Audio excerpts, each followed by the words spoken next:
사랑하는 성도 여러분, 오늘은 십계명 세 번째 시간으로 제3계명에 대해 전합니다. 본문 출애굽기 20장 7절에 너는 너의 하나님 여호와의 이름을 망령되이 일컫지 말라. 나 여호와는 나의 이름을 망령되이 일컫는 자를 죄 없다 하지 아니하리라 하셨습니다. 죄 없다 하지 않는다는 말씀은 곧 하나님께서 너는 죄 있다 하고 정죄하신다는 말입니다.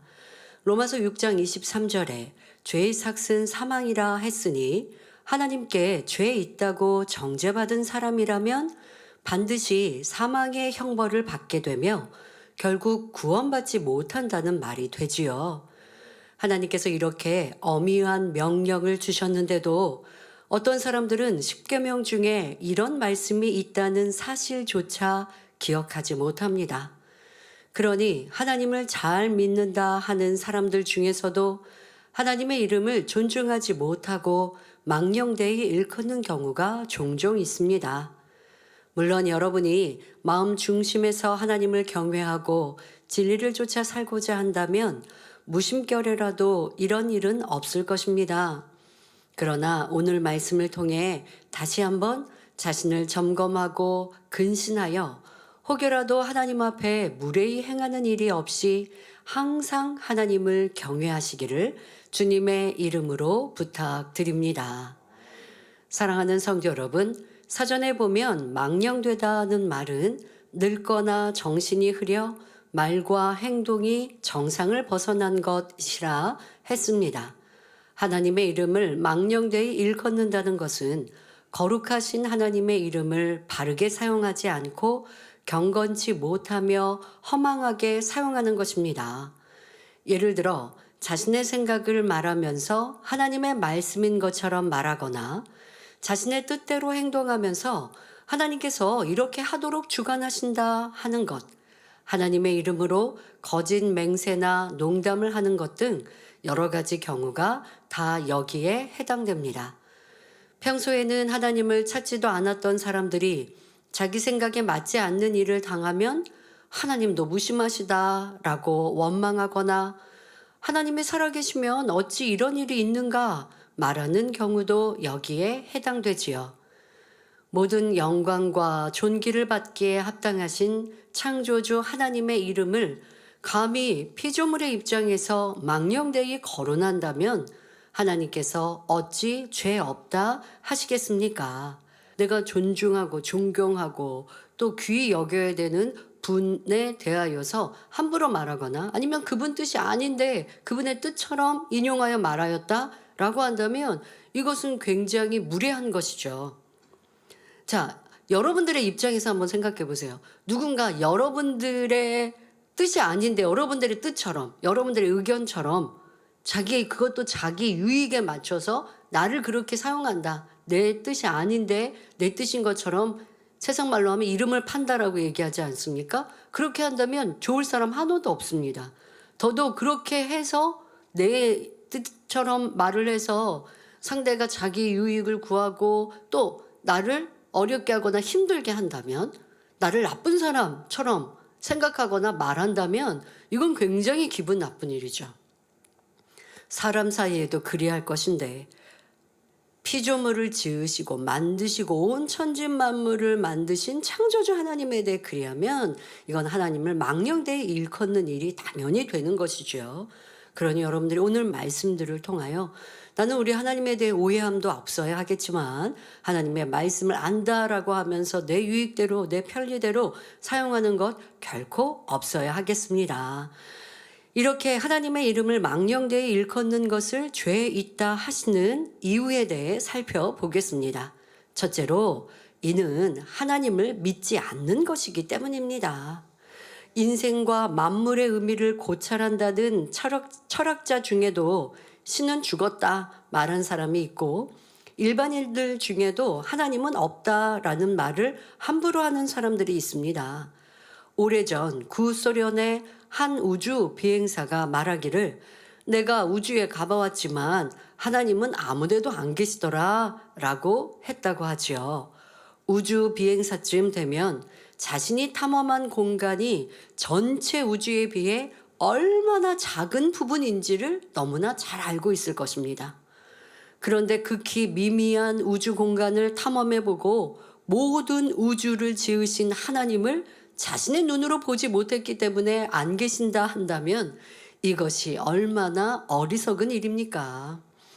시편 53편 1절에 어리석은 자는 그 마음에 이르기를 하나님이 없다 하도다. 저희는 부패하며 가증한 악을 행하며 선을 행하는 자가 없도다 했지요. 겸손한 마음으로 천지 만물을 바라보는 사람은 그 안에서 얼마든지 하나님의 창조주 하나님의 증거를 발견할 수가 있습니다.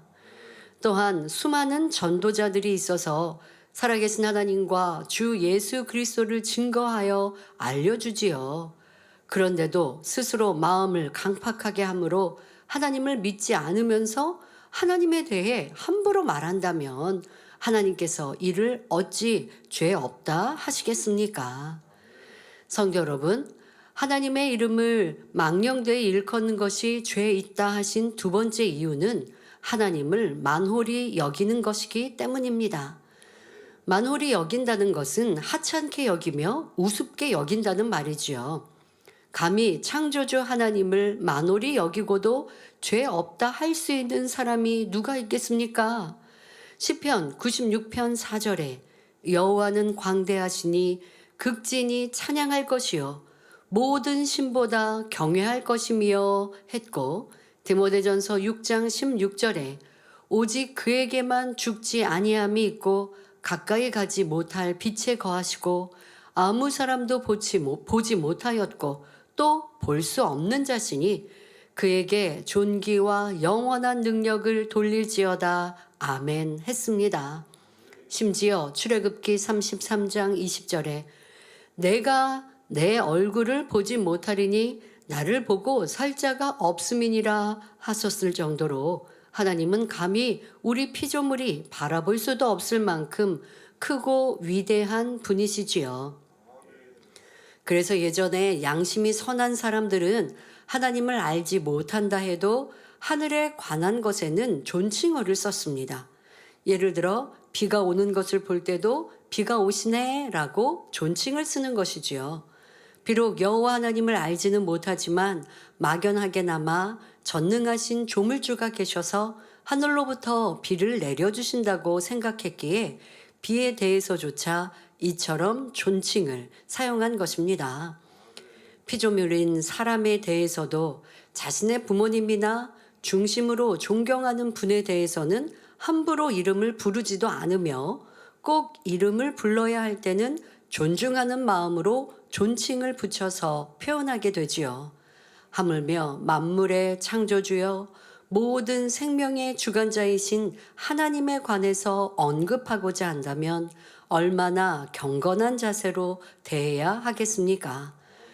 그래서 한때 이스라엘 백성들은 성경을 읽을 때 하나님의 이름을 입에 올리는 것조차 삼갔다고 합니다.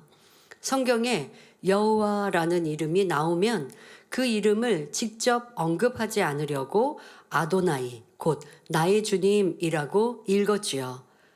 그래서 성경에 구약 성경을 이렇게 읽을 때 여호와 하면 가서 씻고 도리어 손도 깨끗하게 씻고 그리고 여호와라고 하지도 못하고 아도나이, 나의 주님이라고 읽었습니다. 자, 예를 들어 여호와는 광대하시니 하는 구절은 나의 주님은 광대하시니라고 읽었다는 것입니다. 물론 우리가 이렇게까지 해야 한다는 말이 아니라 그만큼 하나님의 이름을 거론할 때는 겸비한 마음이 되어야 한다는 말이죠. 그래서 여러분들 성경을 읽을 때도 내가 그냥 아무렇게나 한 자세로 불공경한 자세로 성경 읽지 않지요. 성경을 읽을 때는 그래도 반듯한 자세로 성경을 읽는 것, 이런 하나하나가 하나님을 경외하는 마음에서 나오는 것입니다. 그런데 오늘날 하나님을 믿는다는 사람들 중에서도 하나님을 존중하지 않고 만홀히 여기는 경우가 종종 있습니다. 예를 들어 무익한 말로 농담을 하면서 성경 구절을 엉뚱하게 인용한다거나 하나님의 이름을 사용하는 것이 그러합니다. 말씀은 곧 하나님이므로 성경 말씀을 소홀히 여긴다면 이는 곧 하나님을 만홀히 여기는 것과 같지요. 자기 유익을 구하면서 여러분 예를 들어서 내 유익을 구합니다. 뭐 내가 내 가족에게 아니면 또 옆에 있는 지인에게 가까이 이제 함께하는 교회 안에서도 뭔가 상대방이 좋아하는 걸 내가 달라고 하고 싶어요. 아니면 뭐 식사를 하고 간식을 먹다가 마지막에 남은 뭐 닭 한 조각 내가 먹고 싶어요. 아니면 닭다리를 내가 먹고 싶어요. 그럴 때 하나님의 말씀을 이용해서 내 이웃을 내 몸과 같이 사랑하라고 하셨으니까 나에게 양보해 줄 수 있죠? 그런다면 이건 하나님의 말씀을 인용해서 자기 유익을 구하는 것이니 옳은 것이 아니지요. 또 지금 그냥 어떤 장난말, 대화하는 말에 그렇게 하나님 말씀을 자기 유익대로 인용하면 안 되는 것입니다. 또 잠시 후 세 번째 항목에서 다시 거론하겠지만 하나님의 이름으로 거짓말하는 것도 하나님을 만홀히 여기는 것입니다. 예를 들어 자기 생각 속에 떠오른 것을 하나님께서 이렇게 음성을 주셨다 하거나 성령님께서 주관하셨다 하는 경우이지요. 뭐 신방을 가거나 상대방에게 조언할 때 내가 기도할 때 보니까 당신에게 이렇게 금식하라고, 그러면 하나님이 축복 주신다고 이렇게 성령님께서 주관해 주셨다고. 성령님이 주관해 주시면 그에게 주관하시지 않겠습니까? 때로는 상대방을 위해 내가 간절히 기도할 때 그에게 필요한 것들을 성령님께서 주관하실 때도 있겠지만 정말 성령이 주관을 하셨는지 더 깊이 살펴보아야 하는데 그렇지 못하고 그냥 내 생각으로 저 사람의 문제가 있는데 해결받으려면 금식해야 될 텐데 이번에 또 좋은 때가 있으니까 금식하면 좋은데 라고 하는 내 생각인데 내 생각을 동원해서 지금 기도하거나 생각하고 있으면서 이거 내가 주관받았다고. 이러한 경우 여러분 기도할 때 여러분들의 생각 안 떠오릅니까? 생각 떠오르는 그것이 영의 생각만 있습니까? 육신의 생각도 있는 것이고, 여러분 자신을 위해 내가 궁구하고 돌아볼 때도 내가 오늘 하루의 삶을 돌아보는 것, 이것도 여러분들이 생각하는 거죠. 그거는 기도할 때 필요한 것도 있겠죠. 필요할 때 아버지 하나님 제가 오늘 하루의 삶 동안 잘못했던 거 부족했던 거 돌아봅니다 하면서 여러분들의 생각을, 그러나 그게 육신의 생각을 했다라고 하지는 않아요. 여러분들의 생각과 마음으로 오늘 하루의 삶 속에 잘못되었던 것이 무엇인가를 찾아내면서 입으로 또 여러분들이 토설하시겠죠. 그런 생각은 여러분들 또 필요한 생각일 수 있습니다. 마음을 또 실어서 함께 그렇게 여러분들의 삶을 돌아볼 수 있어요. 그런데 그거 내가 생각하는 거잖아요. 그런데 그걸 성령께서 주관하셨다라고 하면 안 되지 않겠습니까? 그러니까 기도하면서 어떤 마음이 들었어도 이것이 성령의 주관인지 내 생각인지 또 내 마음도 영의 마음이 있어요. 그런 마음에서 이렇게 하면 좋겠다라는 그런 마음과 생각을 품을 수 있는 것인데, 그러니까 내가 생각해 보니까 이렇게 하면 좋지 않을까요? 이렇게 말해야 될 것을 성령께서 주관해 주셨어요. 내가 이렇게 주관받았어요. 라고 표현하면 안 되는 것입니다. 자, 이해하기 쉽도록 비유를 들어보겠습니다. 여러분이 만약 제가 전혀 하지 않은 말을 다른 사람에게 전하면서 당 회장님이 이렇게 말씀하셨어요 한다면 과연 저를 존중하는 것이라고 할 수 있겠습니까? 혹은 자신이 원하는 대로 상대를 움직이기 위해서 이거 당 회장님의 뜻이야 라고 말한다면 그 사실을 제가 알게 되었을 때 얼마나 그 상대에 대해서 민망하게 느껴지겠습니까? 지금 좋게 여러분들 민망하다라고 표현했지만 만약에 함께하는 일꾼이 그러한 모습이 반복된다라고 하면 그런 일꾼은 믿을 수가 없거든요. 신뢰가 딱 떨어지는 거죠. 그런데 여러분들이 윗사람의 이름을 팔거나 아니면 하지 않은 말, 또 뜻이 아닌데도 전하는 경우가 어떤 지금처럼 악한 의도를 가지고 전혀 하지 않은 말을 내가 내 유익을 위해서 새롭게 말을 만들어서 하는 일들은 우리 맘내 성도들은 거의 없어요. 이건 완전 명백한 거짓말이고, 그런 일들보다 의중을 알지 못해서 뜻을 잘 알지 못하는데 스스로의 느낌이 가미돼서 그래서 하는 말들이 참 많이 있죠. 여러분들이 다른 사람의 이름으로 헛된 말을 해서도 안 되는데 하물며 하나님의 이름을 거론하면서 헛된 말을 한다면 심히 무례한 일이 되는 것입니다. 전지전능하신 하나님은 모든 인생들의 마음과 생각 그리고 선악간에 행하는 모든 말과 행실을 손바닥에 손금을 보듯이 다 알고 계십니다. 항상 불꽃 같은 눈동자로 모든 사람들의 삶을 지켜보시고 각자가 행한 대로 심판하시지요. 이런 하나님을 정말로 믿는 사람이라면 감히 하나님의 이름을 망령되이 일컬음으로 하나님을 만홀히 여기는 죄를 범할 수 없는 것입니다. 성도님들은 하나님을 지극히 경외함으로 대화 중에도 늘 신중하며 하나님을 만홀히 여기는 죄를 범치 않도록 삼가 주의하시기를 바랍니다. 성도 여러분, 여기서 한 가지 더 기억하실 것이 있습니다. 정령이 하나님을 경외하는 사람은 하나님의 이름을 말할 때만 아니라 하나님과 관련된 모든 분야에서도 근신하고 절제하게 된다는 사실입니다. 예를 들어 앞에서도 언급한 것처럼 하나님 말씀인 성경 말씀을 대하거나 인용할 때도 하나님을 중심으로 경외한다면 경건한 마음으로 대하게 되지요. 또 하나님의 것, 곧 성전과 성물을 대할 때도 자기 물건보다 더 소중히 조심스럽게 다루고 하나님의 재정을 집행할 때도 근신하여 아무리 적은 액수라도 정확하게 집행되도록 합니다. 여러분이 만약 교회 재정으로 구비해 놓은 물컵을 실수로 깨트리거나 혹은 성전 안의 거울이나 창문 유리를 깨뜨렸다면 모른 척하고 그냥 넘어갈 수 있겠는지요?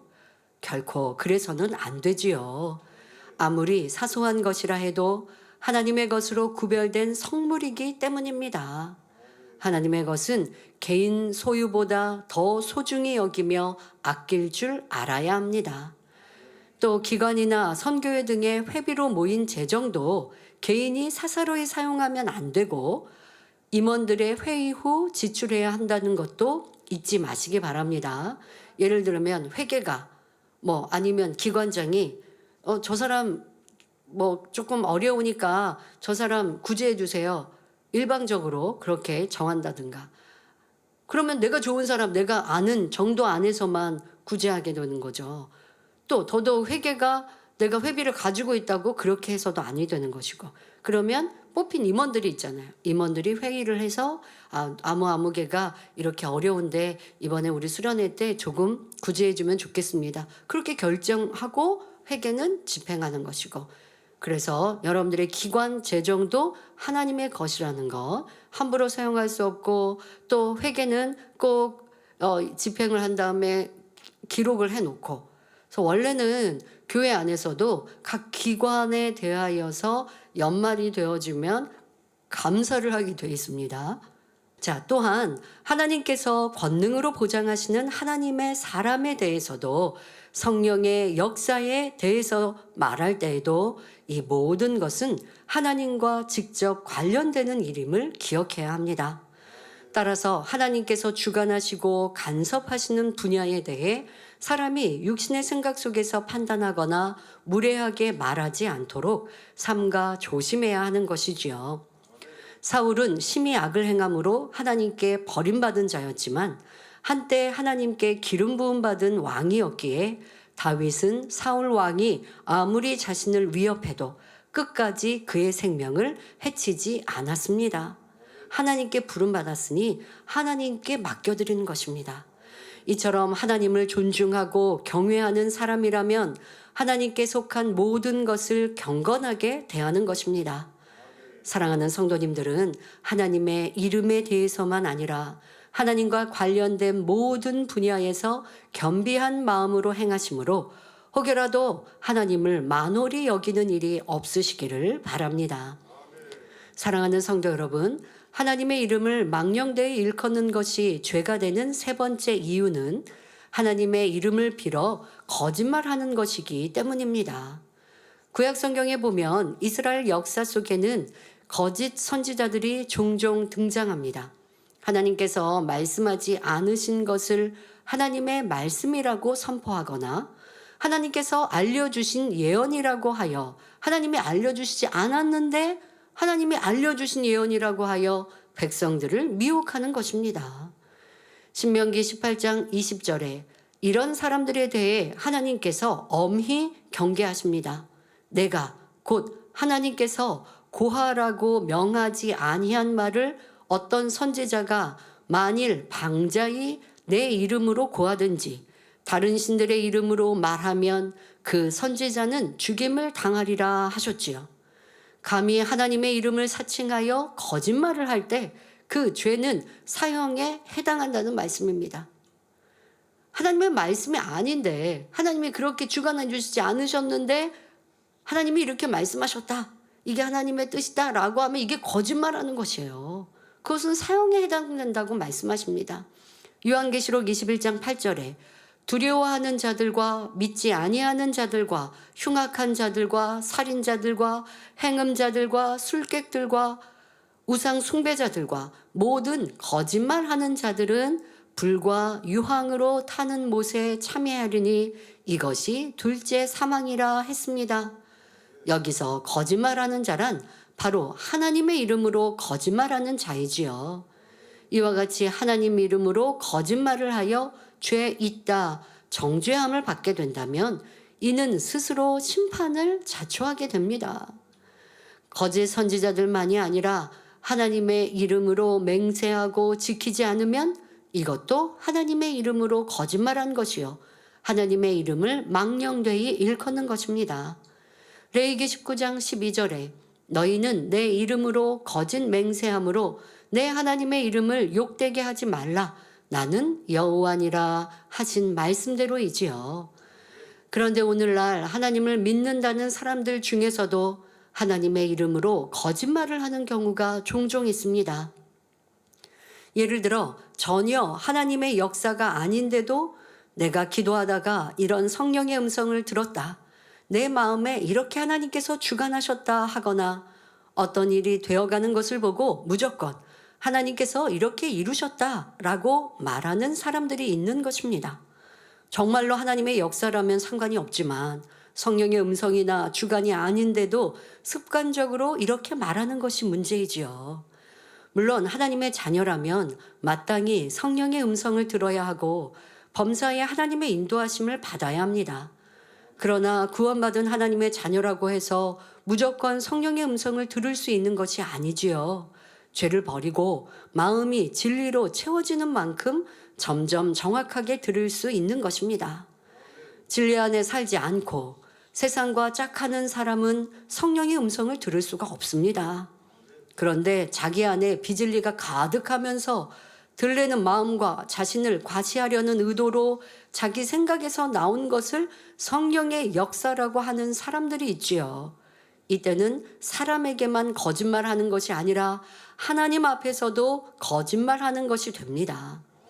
또한 성령의 음성을 조금씩 듣는다 해도 그것이 100%가 되기까지는 성령의 음성인지 아닌지 스스로 분별하는 훈련 과정이 있기 마련입니다. 그러니 아직 확실히 분별하지 못할 때는 함부로 성령의 역사라고 단정해서 말하는 일은 삼가야 한다는 말입니다. 성령의 음성뿐 아니라 꿈이나 환상 등 여러 가지 영적인 체험들도 마찬가지입니다. 예를 들어 꿈에는 하나님께서 주신 꿈도 있지만 사람이 자기 생각 속에서 꾸는 꿈이 있고 사단이 역사에서 꾸는 꿈도 있습니다. 하나님께서 주신 것이 아닌데도 무조건 하나님께서 주신 꿈이라 말한다면 이 역시 하나님 앞에서 합당하지 않은 것이지요. 또 어떤 사람이 성령의 이름으로 말할 때 듣는 사람의 입장에서도 신중해야 합니다. 만약 어떤 분이 제게 와서 성령님께서 이렇게 말씀하셨습니다 한다면 아무리 소자의 말이라 해도 저는 그것을 무시하거나 반박하지 않습니다. 만에 하나라도 정말 성령의 음성이라면 제가 그것을 거역해서는 안 되기 때문이지요.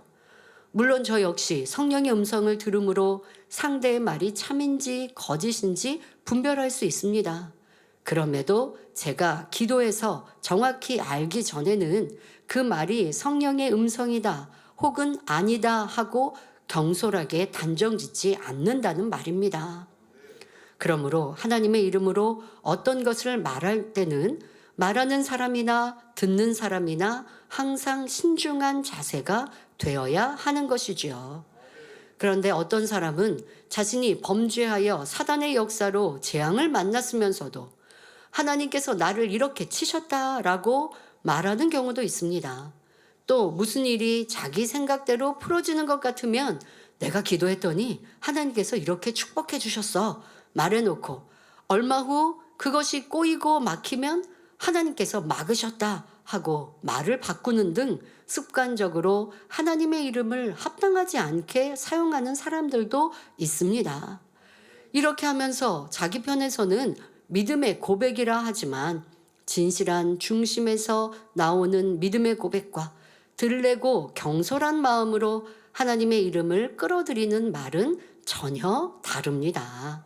잠언 3장 6절에 너는 범사에 그를 인정하라. 그리하면 내 길을 지도하시리라 하셨지만 범사에 하나님을 인정하라는 말씀은 아무 때나 하나님의 이름을 거론하라는 뜻이 아니지요. 오히려 범사에 하나님을 인정하는 사람이라면 더욱 신실하고 근신하는 마음으로 하나님의 이름을 입에 올리기를 조심하며 다만 진리 가운데 행하고자 노력하는 것입니다. 결론을 말씀드립니다. 사랑하는 성도 여러분, 하나님은 아주 정확하고 섬세하셔서 성경에 어떤 단어 하나를 쓰실 때도 적당히 대충대충 하시는 일이 없으십니다. 예를 들어 성도들에 대한 호칭에 있어서도 경우에 맞게 가장 정확한 표현으로 부르시지요.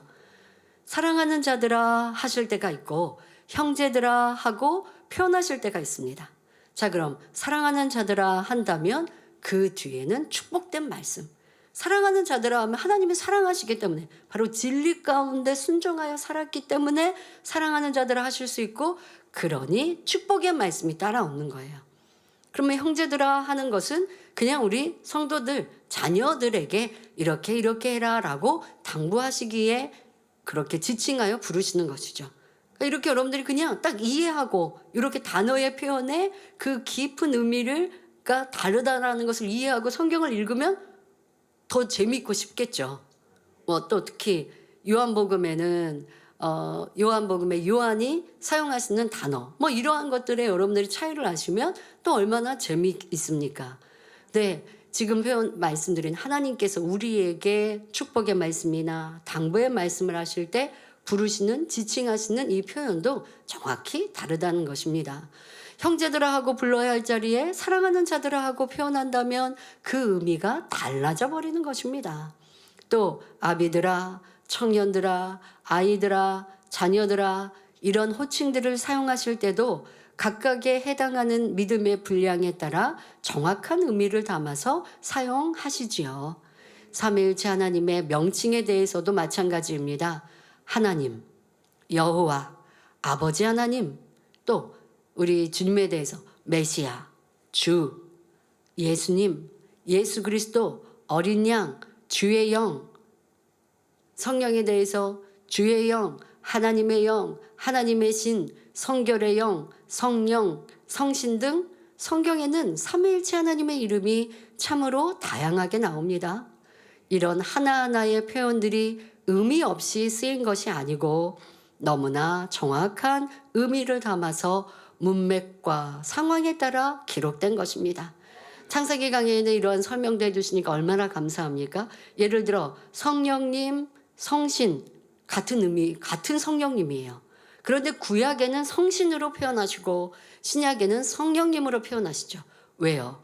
구약 시대에는 성령님이 우리 마음에 내주하지 않으시기 때문에 외부에서 역사하시는, 그래서 성신으로 표현하시고, 또 신약 시대에는 주님께서 우리를 십자가 지시고 보혈의 피를 우리의 구세주가 되시고 주님을 구세주로 영접하였고 또 성령이 우리 가운데 임하셨잖아요. 우리의 영혼들에게 임하시게 하셨잖아요. 그러하니 성령이 우리 안에 임하시는 성령님으로 이렇게 성신과 성령님으로 달리 표현되는 것. 다 의미가 또 깊은 의미가 있기 때문입니다. 이처럼 온전하신 하나님께서는 하나님의 자녀된 여러분도 주 안에서 어떤 것을 말하고 행할 때 정확하고 온전히 행할 수 있기를 바라십니다. 존귀하신 하나님의 이름을 입에 담을 때는 더더욱 정확하게 표현해야 하는 것이고요.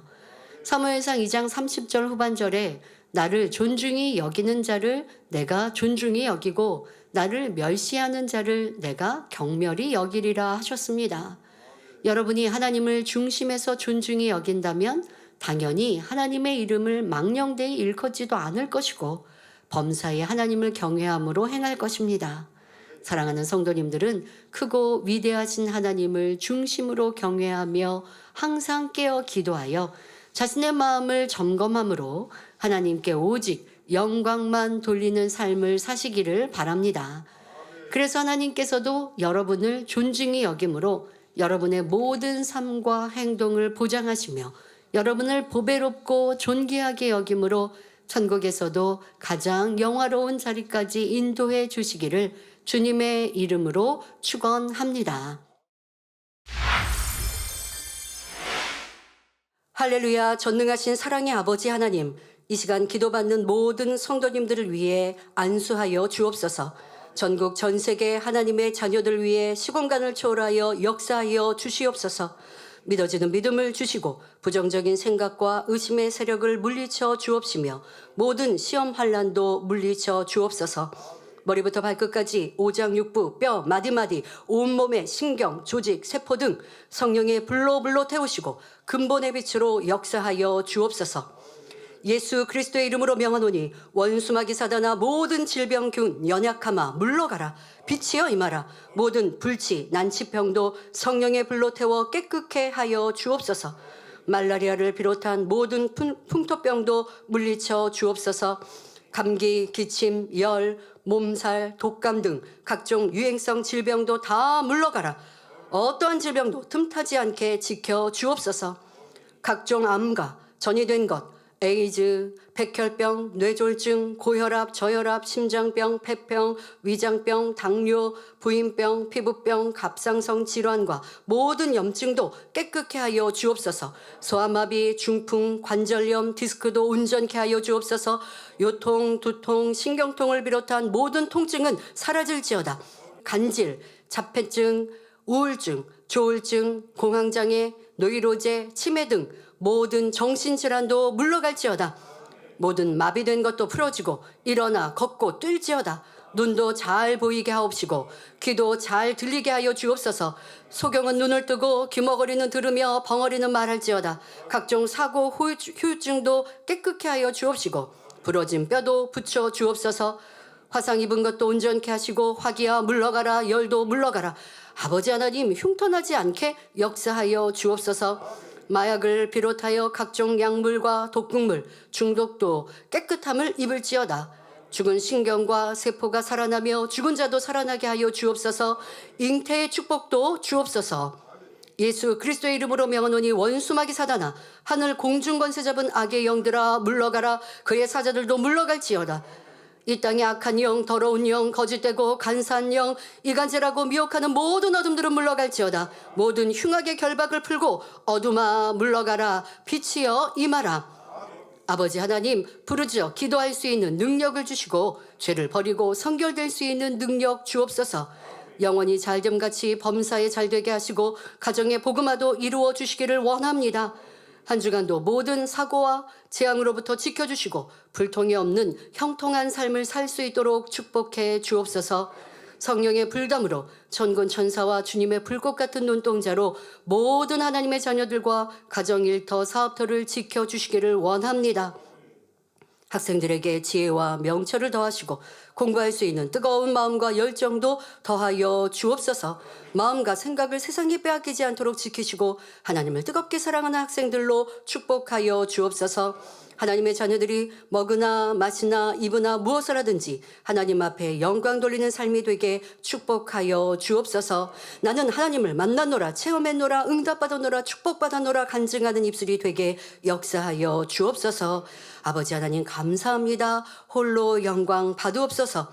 우리 주 예수 그리스도의 이름으로 기도하옵나이다. 아멘.